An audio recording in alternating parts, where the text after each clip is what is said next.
আজকের ভিডিওটি হলো কিভাবে আপনি আপনার মোবাইলের প্রয়োজনীয় অ্যাপ্লিকেশনগুলো লক করে রাখবেন।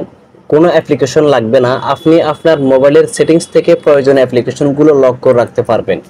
এই অ্যাপস লক অপশনটি প্রত্যেকটা মোবাইলে নাও থাকতে পারে। আপনি আপনার মোবাইলের সেটিংসে গিয়ে খুঁজে দেখেন, যদি আপনি খুঁজে পান তাহলে আপনি অ্যাপ্লিকেশনগুলো লক করে রাখতে পারবেন।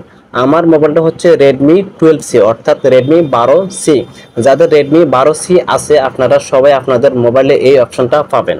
অ্যাপ লক করার জন্য প্রথমে আপনি কি করবেন, মোবাইলের সেটিংসে চলে আসবেন, সেটিংসে ক্লিক করবেন। সেটিংসে আসার পর আপনি আস্তে আস্তে নিচের দিকে আসবেন, এখান থেকে খুঁজে বের করবেন অ্যাপস। দেখুন আমার এখানে একটা অপশন আছে অ্যাপস, এটাতে ক্লিক করে দিবেন। এটাতে ক্লিক করার পর আপনি নিচে দিকে একটা অপশন পাবেন অ্যাপ লক, এটা কিন্তু আপনি এখানে পেয়ে যাচ্ছেন। যদি আপনি এখানে না পান তাহলে আপনি কি করবেন, ব্যাকে চলে আসবেন। আসার পর আপনি এখানে সার্চ বারে লিখবেন অ্যাপস লক, তারপর আপনি সার্চ করবেন অ্যাপস লক। লেখার পর এখানে আপনি দেখুন একটা অপশন চলে আসছে অ্যাপ লক, আপনি এটাতে ক্লিক করে দিবেন।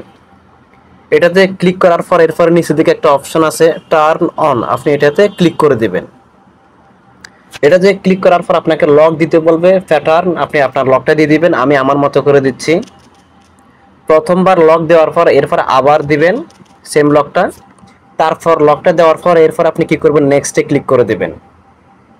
নেক্সটে ক্লিক করার পর এরকম যদি আপনার এখানে আসে তাহলে আপনি কি করবেন, এখানে নট নাও যে লেখাটা আছে আপনি এটাতে ক্লিক করে দিবেন। এরপর আপনি আবারও সেম নট নাও অপশনটাতে আপনি ক্লিক করে দিবেন। নট নাও অপশনটাতে ক্লিক করার পর আপনার সামনে এরকম একটা অপশন চলে আসবে। এখন আপনি এখান থেকে যে যে অ্যাপসে লক রাখতে চান ওটাতে আপনি টিক চিহ্নতে ক্লিক করে দিবেন। টিক চিহ্নতে ক্লিক করার পর এরপর আপনি কি করবেন, ইউজ অ্যাপ লক এই অপশনটাতে আপনি ক্লিক করে দিবেন। তারপর আপনি ফিঙ্গার দিয়ে দিবেন।